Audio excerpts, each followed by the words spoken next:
श्रीमद् भगवद गीता का रहस्य क्या है? भगवद गीता का सार क्या है? भगवान को उस समय ऐसा बोलने का निमित्त था। अर्जुन को मोह उत्पन्न हुआ था। क्षत्रिय धर्म होने के बावजूद वह मूर्छित हो चुका था। इसलिए मूर्छा निकालने के लिए कृष्ण भगवान ने अर्जुन को सावधान किया और कहा, तेरी मूर्छा उतार, तू तेरे धर्म में आ जा। कर्म का कर्ता या अकर्ता तू मत बनना। कृष्ण व्यवस्थित जानते थे और व्यवस्थित के नियम में जितना था उतना ही कृष्ण बोले हैं, लेकिन लोगों की समझ में नहीं आता और कहते हैं कि भगवान ज्ञानी होकर ऐसा क्यों बोले कि इन सबको मार डाल। ये तो कृष्ण का ऑन द मोमेंट का उपदेश था। कोई हमेशा के लिए यह उपदेश नहीं दिया कि मारना ही। अर्जुन को सभी रिश्तेदारों को देखकर मोह उत्पन्न हो गया था। भगवान जानते थे कि थोड़ी देर के बाद मोह उतर जाएगा, इसलिए कृष्ण भगवान ने नैमित्तिक रूप से बात की थी। उन्होंने अर्जुन से कहा, तू क्षत्रिय है और तेरे परमाणु लड़े बिना रहेंगे ही नहीं। हमें ज्ञान में ये दिख रहा है कि तेरा व्यवस्थित ऐसा है, इसलिए तू झूठा मोह मत करना। मारने के लिए मोह के बिना कार्य कर, झूठा अहंकार मत करना। श्री कृष्ण ने नेमिनाथ भगवान से दिव्य चक्षु प्राप्त किए थे। उसके बाद उन्होंने ये गीता का उपदेश दिया था। गीता में तो कृष्ण भगवान दो ही शब्द कहना चाहते हैं। वे दो शब्द लोगों की समझ में आ सके ऐसा नहीं है, इसलिए गीता का इतना बड़ा स्वरूप दिया और उस स्वरूप को समझने के लिए लोगों ने फिर से विवेचन लिखे हैं। कृष्ण भगवान ने खुद ने कहा है कि मैं जो गीता में कहना चाहता हूँ उसका स्थूल अर्थ 1000 में से एक व्यक्ति समझ सकेगा। ऐसे 1000 स्थूल अर्थ समझने वाले व्यक्तियों में से एक व्यक्ति गीता का सूक्ष्म अर्थ समझ सकेगा। ऐसे 1000 सूक्ष्म अर्थ समझने वालों में से एक व्यक्ति सूक्ष्मतर अर्थ को समझ सकेगा। ऐसे 1000 सूक्ष्मतर अर्थ को समझने वालों में से एक व्यक्ति गीता का सूक्ष्मतम अर्थ अर्थात मेरा आशय समझ सकेगा। कृष्ण भगवान क्या कहना चाहते थे कि वही एक उसे समझ सकेगा। अब इस 3.5 अरब की बस्ती में कृष्ण भगवान को समझने में किसका नंबर लगेगा? कृष्ण भगवान जो कहना चाहते थे वे दो ही शब्दों में कहना चाहते थे। उसे तो जो खुद कृष्ण बन चुका हो वही समझ सकता है और कह सकता है, अन्य किसी का काम नहीं है। आज हम खुद कृष्ण आए हैं, तुझे तेरा जो काम निकालना हो वह निकाल ले। कृष्ण क्या कहना चाहते हैं? व्यक्ति मर जाए तब कहते हैं न कि अंदर से चले गए। वह क्या है? वह माल है और यहाँ पड़ा रह जाता है। वह पैकिंग है। इन चर्मचक्षुओं से दिखता है वह पैकिंग है और अंदर माल है, मटेरियल है।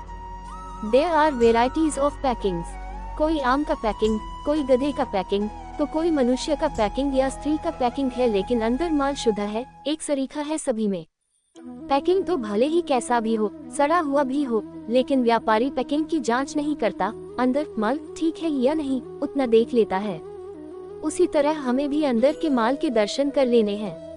कृष्ण भगवान कहते हैं, अंदर जो माल है वही मैं खुद हूँ, वही कृष्ण है। उन्हें पहचान तो निबिड़ा आएगा तेरा, बाकी लाख चंद भी तू गीता के श्लोक गाएगा तो भी तेरा निबिड़ा नहीं आएगा। पैकिंग और माल इन दो शब्दों में कृष्ण भगवान जो कुछ कहना चाहते थे वह है, और ये बुद्धिशाली लोग गीता का अर्थ करने जाते हैं, उसकी पुस्तकें निकालते हैं। मूलतः तो इन लोगों को अर्थ करना ही नहीं आता और बड़े बड़े विवेचन टीकाएं लिखकर निकालने गए हैं, लेकिन ये तो खुद के स्वच्छंद से अपना नाम फैलाने के लिए ही करते हैं। बाकी तो दो ही शब्दों में कृष्ण भगवान का अंतराशय समझ जाता है। बेटा यदि हॉस्टल में पढ़ रहा हो तब फादर उसे कड़े शब्दों में पत्र लिखते हैं, तू पढ़ता नहीं है और मेरे पैसे बिगाड़ रहा है, सिनेमा नाटक देखता रहता है, कुछ भी नहीं करता है। तब बेटा क्या करता है कि बाप का पत्र खुद के फ्रेंड को दिखाता है और कहता है कि देखना मेरे फादर कैसे हैं, जंगली हैं, लोभी हैं और क्रोधी हैं, कंजूस हैं। लड़का ऐसा क्यों कहता है? क्योंकि उसे फादर की बात समझ में नहीं आती, वह फादर का अंतराशय नहीं समझ सकता है।